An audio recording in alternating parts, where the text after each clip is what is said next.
पहली कहानी, जो चाहोगे सो पाओगे। एक साधु घाट किनारे अपना डेरा डाले हुए था। वहाँ वह धुनी रामा कर दिन भर बैठा रहता और बीच बीच में ऊंची आवाज़ में चिल्लाता, जो चाहोगे सो पाओगे। उस रास्ते से गुजरने वाले लोग उसे पागल समझते थे। वे उसकी बात सुनकर अनसुना कर देते और जो सुनते वे उस पर हंसते।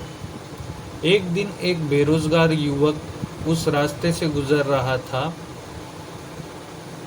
साधु की चिल्लाने की आवाज़ सुनकर कानों में भी पड़ी, जो चाहोगे सो पाओगे, जो चाहोगे सो पाओगे। ये वाक्य सुनकर एक युवक साधु के पास आ गया और उससे पूछने लगा, बाबा, आप बहुत देर से जो चाहोगे सो पाओगे चिल्ला रहे हो। क्या आप सच में मुझे वो दे सकते हो जो मैं पाना चाहता हूँ? साधु बोला, हाँ बेटा, लेकिन पहले तुम मुझे ये बताओ कि तुम पाना क्या चाहते हो? बाबा, मैं चाहता हूँ कि एक दिन मैं हीरो का बहुत बड़ा व्यापारी बनूं। क्या आप मेरी ये इच्छा पूरी कर सकते हैं? युवक बोला, बिल्कुल बेटा, मैं तुम्हें एक हीरा और एक मोती देता हूँ। उससे तुम जितने चाहे हीरे मोती बना लेना। साधु बोला। साधु की बात सुनकर युवक की आंखों में आशा की ज्योति चमक उठी। फिर साधु ने उसे अपनी दोनों हथेलियां आगे बढ़ाने को कहा। युवक ने अपनी हथेलियां साधु के सामने कर दी। साधु ने पहले उसकी एक हथेली पर अपना हाथ रखा और बोला, बेटा, ये इस दुनिया का सबसे अनमोल हीरा है। इसे समय कहते हैं। इसे जोर से अपनी मुट्ठी में जकड़ लो। इसके द्वारा तुम जितने चाहे उतने हीरे बना सकते हो। इसे कभी अपने हाथ से निकलने मत देना। फिर साधु ने अपना दूसरा हाथ युवक की दूसरी हथेली पर रखकर कहा, बेटा, ये दुनिया का सबसे कीमती मोती है। इसे धैर्य कहते हैं। जब किसी कार्य में समय लगाने के बाद भी वांछित परिणाम प्राप्त ना हो, तो इस धैर्य नामक मोती को धारण कर लेना। यदि यह मोती तुम्हारे पास है तो तुम दुनिया में जो चाहो वो हासिल कर सकते हो। युवक ने ध्यान से साधु की बात सुनी और उन्हें धन्यवाद कर वहाँ से चल पड़ा। उसे सफलता प्राप्ति के 2 गुरु मंत्र मिल गए थे। उसने निश्चय किया कि वह कभी अपना समय व्यर्थ नहीं गवाएगा और सदा धैर्य से काम लेगा। कुछ समय बाद उसने हीरे की एक बड़े व्यापारी के यहाँ काम करना प्रारंभ किया। कुछ वर्षों तक वह दिल लगाकर व्यवसाय का हर गुर सीखता रहा और एक दिन अपनी मेहनत और लगन से अपना सपना साकार करते हुए हीरे का बहुत बड़ा व्यापारी बन गया। सीख: लक्ष्य प्राप्ति के लिए सदा समय और धैर्य नाम के हीरे मोती अपने साथ रखे। अपना समय कभी व्यर्थ न जाने दे और कठिन समय में धैर्य का दामन न छोड़े। सफलता अवश्य प्राप्त होगी।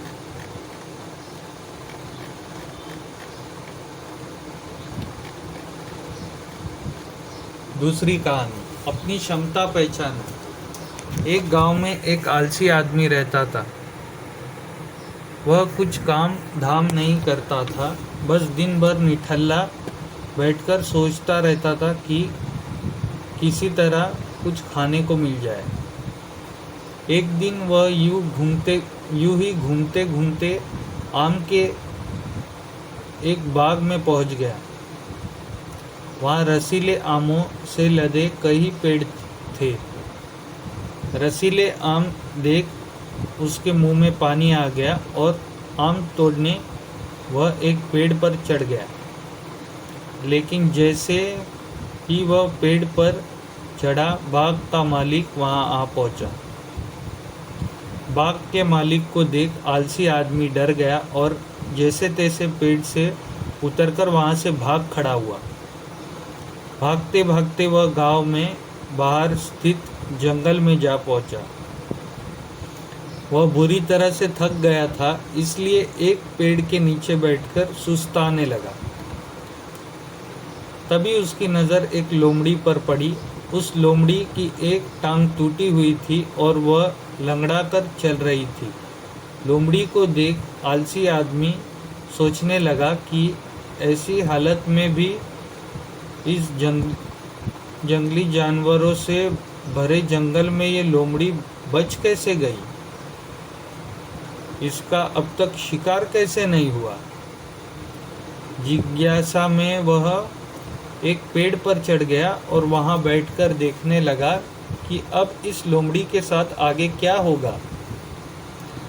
कुछ ही पल बीते थे कि पूरा जंगल शेर की भयंकर दहाड़ से गूंज उठा, जिसे सुनकर सारे जानवर डरकर भागने लगे। लेकिन लोमड़ी अपनी टूटी टांग के साथ भाग नहीं सकती थी, वह वहीं खड़ी रही। शेर लोमड़ी के पास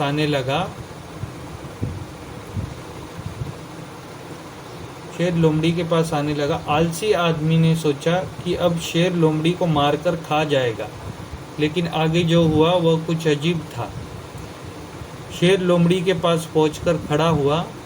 उसके मुंह में मांस का एक टुकड़ा था, जिसे उसने लोमड़ी के सामने गिरा दिया। लोमड़ी इत्मीनान से मांस के उस टुकड़े को खाने लगी। थोड़ी देर बाद शेर वहां से चला गया। यह घटना देख आलसी आदमी सोचने लगा कि भगवान सच में सर्वे सर्वा है। उसने धरती के समस्त प्राणियों के लिए, चाहे वह जानवर हो या इंसान, खाने पीने का प्रबंध कर रखा है। वह अपने घर लौट आया। घर आकर वह 2-3 दिन तक बिस्तर पर लेटकर प्रतीक्षा करने लगा कि जैसे भगवान ने शेर के द्वारा लोमड़ी के लिए भोजन भिजवाया था, वैसे ही उसके लिए भी कोई ना कोई खाने पीने का सामान ले आएगा। लेकिन ऐसा कुछ नहीं हुआ। भूख से उसकी हालत खराब होने लगी। आखिरकार उसे घर से बाहर निकलना ही पड़ा। घर के बाहर उसे एक पेड़ के नीचे बैठे हुए बापा दिखाई पड़े। वह उनके पास गया और जंगल का सारा वृत्तांत सुनाते हुए बोला, बाबा जी, भगवान मेरे साथ ऐसा क्यों कर रहे हैं? उनके पास जानवरों के लिए भोजन का प्रबंध है, लेकिन इंसानों के लिए नहीं। बाबा जी ने उत्तर दिया, बेटा ऐसी बात है, भगवान के पास सारे प्रबंध है, दूसरों की तरह तुम्हारे लिए भी। लेकिन बात यह है कि वे तुम्हें लोमड़ी नहीं शेर बनाना चाहते। सीख, हम सब के भीतर क्षमताओं का असीम भंडार है, बस अपनी अज्ञानतावश हम उन्हें पहचान नहीं पाते और स्वयं को कमतर समझकर दूसरों की सहायता की प्रतीक्षा करते रहते हैं। स्वयं की क्षमता पहचानिए, दूसरों की सहायता की प्रतीक्षा मत कीजिए। इतने सक्षम बनिए कि आप दूसरों की सहायता कर सकें। तीसरी कहानी, बूढ़े गिद्ध की सलाह। एक बार गिद्धों का झुंड उड़ता उड़ता एक टापू पर जा पहुंचा। वह टापू समुंदर के बीचों बीच स्थित था। वहाँ ढेर सारी मछलियाँ, मेंढक और समुद्री जीव थे। इस प्रकार गिद्धों को वहाँ खाने पीने को कोई कमी नहीं थी। सबसे अच्छी बात यह थी कि वहाँ गिद्धों का शिकार करने वाला कोई जंगली जानवर नहीं था। गिद्ध वहाँ बहुत खुश थे। इतना आराम का जीवन उन्होंने पहले देखा नहीं था। इस झुंड में अधिकांश गिद्ध युवा थे। वह सोचने लगे कि अब जीवन भर इसी टापू पर रहना है, यहाँ से कहीं नहीं जाना, क्योंकि इतना आरामदायक जीवन कहीं नहीं मिलेगा। लेकिन उन सब के बीच में एक बूढ़ा गिद्ध भी था। वह जब युवा गिद्धों को देखता तो चिंता में पड़ जाता। वह सोचता कि यहाँ के आरामदायक जीवन का इन युवा गिद्धों पर क्या असर पड़ेगा। क्या ये वास्तविक जीवन का अर्थ समझ पाएंगे? यहाँ इनके सामने किसी प्रकार की चुनौती नहीं है। ऐसे में जब कभी मुसीबत इनके सामने आ गई तो ये कैसे उसका मुकाबला करेंगे? बहुत सोचने के बाद एक दिन बूढ़े गिद्ध ने सब गिद्धों की सभा बुलाई।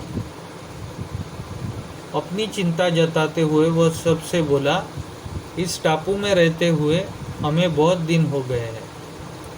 मेरे विचार से अब हमें वापस उसी जंगल में चलना चाहिए जहाँ से हम आए हैं। यहाँ हम कुछ बिना चुनौती का जीवन जी रहे हैं। ऐसे में हम कभी भी मुसीबत के लिए तैयार नहीं हो पाएंगे। युवा गिद्धों ने उसकी बात सुनकर भी अनसुनी कर दी। उन्हें लगा कि बढ़ती उम्र के असर से बूढ़ा गिद्ध सठिया गया है, इसलिए ऐसी बेकार की बातें कर रहा है।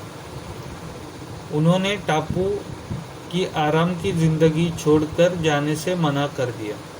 बूढ़े गिद्ध ने उन्हें समझाने की कोशिश की, तुम सब ध्यान नहीं दे रहे कि आराम के आदी हो जाने के कारण तुम लोग उड़ना तक भूल चुके हो। ऐसे में मुसीबत आई तो क्या करोगे? मेरी बात मानो, मेरे साथ चलो। लेकिन किसी ने बूढ़े गिद्ध की बात नहीं मानी। बूढ़ा गिद्ध अकेला ही वहां से चला गया। कुछ महीने बीते। एक दिन बूढ़े गिद्ध ने टापू पर गए गिद्धों की खोज खबर लेने की सोची और उड़ता उड़ता उस टापू पर पहुंचा। टापू पर जाकर उसने देखा कि वहाँ का नज़ारा बदला हुआ था। जहाँ देखो वहाँ गिद्धों की लाशें पड़ी थी। कई गिद्ध लहूलुहान और घायल पड़े हुए थे। हैरान बूढ़े गिद्ध ने एक घायल गिद्ध से पूछा, ये क्या हो गया? तुम लोगों की ये हालत कैसे हुई? घायल गिद्ध ने बताया, आपके जाने के बाद हम इस टापू पर बड़े मज़े की ज़िंदगी जी रहे थे, लेकिन एक दिन एक जहाज़ आया और उस जहाज़ से यहाँ चीते छोड़ दिए गए। शुरू में तो उन चीतों ने हमें कुछ नहीं किया, लेकिन कुछ दिनों बाद जब उन्हें आभास हुआ कि हम उड़ना भूल चुके हैं, हमारे पंजे और नाखून इतने कमज़ोर पड़ गए हैं कि हम तो किसी पर भी हमला नहीं कर सकते और न ही अपना बचाव कर सकते हैं, तो उन्होंने हमें एक एक कर मारना शुरू कर दिया। उनके ही कारण हमारा ये हाल है। शायद आपकी बात न मानने का ये फल हमें मिला है। सीख: अक्सर कंफर्ट जोन में जाने के बाद उससे बाहर आ पाना मुश्किल होता है। ऐसे में चुनौतियाँ आने पर उसका सामना कर पाना आसान नहीं होता। इसलिए कभी भी कंफर्ट जोन में जाकर खुश न हो जाए। खुद को हमेशा चुनौती देते रहे और मुसीबत के लिए तैयार रहे। जब तक आप चुनौती का सामना करते रहेंगे तब तक आगे बढ़ते रहेंगे। अगर आपको ये कहानियाँ पसंद आई हो तो हमारे चैनल को लाइक, शेयर और सब्सक्राइब कर